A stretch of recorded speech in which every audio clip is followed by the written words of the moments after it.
This podcast is brought to you by Mapper Forward's new Patreon community, the Global Coffee Think Tank. Check the show notes or head to patreon.com/Mapper to find out how you can become a member today. Welcome back to the Daily Coffee Pro by Mapper Forward, friends. I'm your host, Lee Safar, and we are back for episode 2 of our 5-part series with the fabulous Judith Ganes. Welcome back, Judy. Thank you. We are in this episode carrying on from our theme of the future outlook of coffee pricing and supply, and we're going to pick up where we left off in the last episode, where we were talking about pricing and the benchmarks that futures markets have allowed, well, the discovery that they allowed for pricing in coffee markets. And what we're exploring in this episode is what are the greatest forces that impact coffee supply and pricing. So when it comes to pricing, and the C market helps determine and explore what the market is willing to pay for coffee. What role, how does that happen, and what role does it play in the real world, separate from the market? Okay. So you have the physical market, the cash market, the spot market. It's all the same thing, where people are actually buying and selling their coffee. And when you have those contracts, remember that they're not paying for it that day, going to a market and picking up that coffee and taking it in their car or their truck and bringing it to their roasting facility. They're negotiating with a secondary party, and they're creating a contract that has very specific terms and for delivery at a future date. And that's called a forward contract. And there's counterparty risk to that. What if someone defaults? What if someone doesn't give you the coffee that you specified? You know who the other party is. And you have to be able to trust that person. And in the coffee market, there's generally a fair degree of trust, but it's still not a standardized contract. The futures market is a standardized contract, and it doesn't matter who is on the other side of the purchase or the sale. For every buyer, there's a seller. And the role of the exchange and what's called the clearinghouse helps to assure the integrity of those contracts. So when you have a contract that's made a forward contract, then you use the futures market to manage that risk by hedging. So what you do is you take, if you're a buyer of coffee, then you take the opposite position in the futures market. So if you're a buyer of coffee, you're afraid of the market price going up by the time you actually take delivery. And you hope that prices come down. What happens in the futures market is if you have to buy in the future, well, you buy the futures contract today. And if the market price goes up in the futures contract, it offsets the higher price that you have to pay in the cash market. Now, if the cash market came down, then the futures market would come down in tandem, and you would lose in the futures market, but it would be offset in the gains in the cash market. And therefore, you're still locking in today's price. That's the basics of hedging. You're locking in the price, so you don't need to worry about fluctuations in the future, and you can manage your business without having that exposure. How does that work? Not the technical part of it, but in the real world, does that usually work in the favor of producers? Well, the problem is that there's a lot of small producers who don't have the access to the market. And maybe their production is too small relative to the contract size. And therefore, you have exporters, importers, the large commercial trade, and roasters of medium size, because there's some small roasters who don't. And maybe they buy their coffee and they sell it immediately and they have back-to-back transactions. They don't feel they have the price risk, and therefore they're not hedging because they don't feel they have that exposure, or they feel comfortable enough that if there's a change in price, they could pass that on to consumers. That's another possibility. And so therefore producers have the hardest time because most of them aren't taking advantage of the market because they don't have the education from understanding the tools that are available or access to it or the financial wherewithal to participate. And so what they can do is, if there's a level of sophistication when they're buying through a cooperative, is maybe to negotiate that some portion is hedged or have something in their contracts, but the majority aren't, and therefore they have that exposure.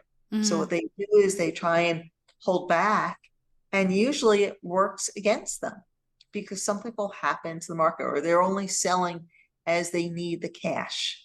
Right. And that's not really game plan. You have to look at a farm as any other business. And many just don't. And that's the reality of it.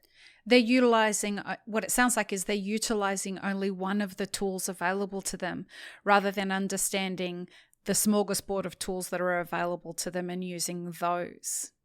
Would you say that's right? Well, yeah, part of it is the ability to do so. They don't have the capital to participate. Or the technology a lot of the time. Right. Understanding the technology is difficult. I can't tell you the number of producers that say to me, Lee, this is the first time I might be able to hedge against my crop. I don't have any idea how to do it. And I think, well, that's a really interesting conundrum to be in because they have extra cash because they had a great year last year. They're concerned about the times that are coming up. They've heard of this thing on the Map It Forward podcast from this incredible lady, Judith Ganes, and they're like, well, how do I do it? What do I do? Well, that's why you're supposed to send them to me after. Right. And I teach my courses on risk management. And that's it's even the time. And that's that they want, like all of us, it's like, can I just go to somebody that I can trust, a broker of sorts, and it's a bigger, deep web of problems, right? It's when we say access, it's not just about how do I do it? It's about access to someone you can trust, access to the technology, access to the knowledge. It's there, but there's a reason it takes people, decades to understand it. Correct. And we just touched upon futures, and I would say for most producers, they probably should be looking at options anyway, because options on futures, which is a derivative of the futures contract, so something that's priced off of something else, provide more flexibility because then they're not necessarily locking in today's price, but giving them the ability to participate on the upside should the market rally. Yeah. I'm sure that most people thought when they heard you say that's a whole other language. That's my point. Yep, it's a whole other language. It's English. It's the words are English, but I happened to have the good fortune of watching you on Bloomberg because I watch Bloomberg just so I can try and learn the language, and you were great on Bloomberg. I have to say the thing was, you spoke in a language that most people don't speak on in Bloomberg. You spoke in really easy to understand terms while using some of their language. I just thought, do they keep it complicated so that normal people like me don't understand it, or what? No, because if you talk to doctors or to, I mean, it's no different. It's the same you become so accustomed to talking about certain things that you forget that it's not our language. Yeah. Which let's go back to the track we're on and talking about the cash market and the futures market, okay? Because there's another component to it, and that is what's called the basis. And the basis is the difference between the cash price less the futures price. And in coffee, in every other market, it's called the basis, except for in coffee, it's called the differential. I'm so glad you got here. That was going to be my next question is, what's the role of the differential in it? Okay, so the differential is a quality or location, a supply difference where the buyer is willing to pay a premium or have a discount relative to the marketplace. Now, there are certain coffees that are exceptional, and therefore they're always going to have a very firm differential. There are some coffees where maybe because of supply tightness, that differential, the plus over the New York C contract, so it's the cash price is greater than the futures price when the differential is positive. And let's go back 22 years when the coffee market had reached historically low levels, when the market was super, super depressed. Something happened. And that was many producers decided that instead of focusing on quantity, they're going to focus on the quality of their coffee. And it dovetailed with the growth in the specialty coffee industry on a global basis. And something else happened, and that was you wound up having these certification programs, be it Fair Trade or UT, Rainforest Alliance, where roasters said, you know what, we recognize that growers aren't making enough money. The futures market is a true indicator of where the price should be. The futures market reflects every possible fundamental, whereas the differential for Colombian coffee would represent what's happening in Colombia. And by particular type of coffee. And the same for Costa Rica or Honduras. And so you have these disparities sometimes. And when there's periods of tightness, then the differential tends to increase. And when the quality is better, then that standardized base grade of the futures contract, then the differential will be positive as well. And so all these factors go into determining the willingness of buyers to pay a higher price. Now, maybe growers will say, I'm not selling my coffee at this lower price. I'm demanding a higher differential, and it's up to the buyer to say, I'm going to pay for it or not. It always comes down to the buyer's willingness to buy it. Just the same way as if you're in a grocery store and grapes were exceedingly expensive, well, you have a choice. Are you going to pay that price, or are you going to go buy a banana? Right. And those kinds of differential, those decisions, that's not a part of the futures market. That happens on the ground, right? That happens. That happens on the ground. That's part of the cash market. But it's all connected, and this is what I'm leading up to. When you have positive differentials, first off, let me just say that many times when people are looking at the New York C contract and they say, oh, the price is too low, but they're not including the differential. And so people say, oh, it's been, the market didn't reach $3 and it should have gone higher. But where producers are seeing that positive side is look at the futures market plus differentials. Right. And we're higher than we were a decade ago. How much higher? Marginally higher. Okay. So that's the first side. is that when people are talking about the market and, oh, the price hasn't come up, they're forgetting that there's much stronger differentials. At the end of the day, the farmer's income is the cash market price plus that differential. Quick question on that. We go back to access. Are producers, if they don't have access to this world that is the futures market, and of all the producers that I've asked, how much does it cost you to produce a pound of coffee? The majority of them say, I would be guessing. Actually, 100% of them say that they would be guessing, which concerns me as a business consultant. It really concerns me. How do we know that the producer understands? Well, let me say that a different way. How do we know that the producer is actually getting paid a fair price?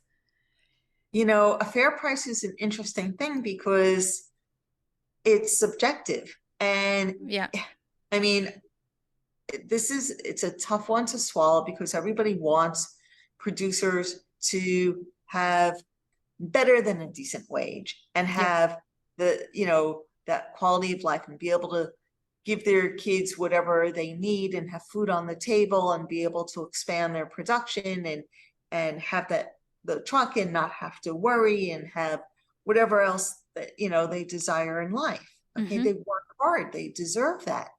The thing is, like in any other business, the price can't always be profitable for everybody. Okay, there are times where businesses lose money. And that's because there's just oversupply, or there's problems, or a business might not be as efficient as they need to be. And therefore, the price at some point, when you have prices well above the cost of production, or even moderately above the cost of production for an extended period of time, and you're signaling to growers, expand, expand, expand. Yeah. Everybody does it at the same time. You're going to wind up with oversupply 2 years, and the market will have to come down. It's a pendulum. Yep. And as much as it swings one way, unfortunately, there's no paradigm shift here. The market at some point will be down. We're going to be talking about, oh, this poor, depressed market. Right. Right. And you happen and it's not broken. It's like a living, thriving organism that reacts to everything that's around it. That's become my understanding. You live in Panama, and Panama, the specialty coffee industry in Panama, has found a way to sort of make itself loosely independent from the C price with the auctions that they have on Best of Panama. Is that something that other countries could be doing to unhook themselves from the C market base price? Okay, so you have a lot of specialty coffee that sells at very high premiums. Yeah. You have the Cup of Excellence. Yeah. And many of those coffees sell far, far above the futures price. Remember, the futures price is based on a standard that, relative to most of the specialty coffee today, you know, it's like triage coffee. Yep. It's not the highest quality coffee. Right? It's the just coffee. That's correct. It's, you know, the commercial coffee in the can. Yeah. And for the majority of coffee drinkers in the world, that's acceptable. Most of them.